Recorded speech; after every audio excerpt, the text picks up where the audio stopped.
गत सोमवार ठारू निखोज थिबा जणे व्यक्तिंक गलित मृतदेह पोखरीରୁ उद्धार करिसंती अग्निशम बाहिनीर कर्मचारी। केन्दुझर जिला बारिया थाना अंतर्गत जाली ग्रामर भरत नायक गत सोमवार दिन काम करने कही घर बाहरी जाइथिले भी आउ घर को फेरी नथिले। तेणु परिवार लोक माने तांको विभिन्न स्थान रे खोजाखोजी करी संधान न पाइबारु पुलिस को सूचना देइथिले। हेले आज सकाळु तांको गलित मृतदेह पोखरी रे भासुथुबा देखि ग्रामवासी माने प्रथमे तांको परिवार लोकंकु जणाइथिले।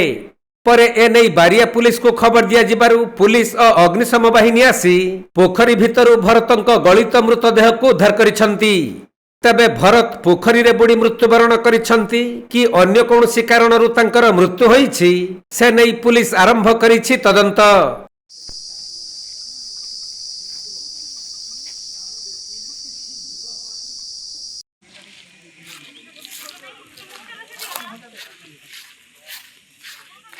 केन्दुझर जिल्लारू दीपेश कुमार बेहेरांक रिपोर्ट, कोणार्क लाइव।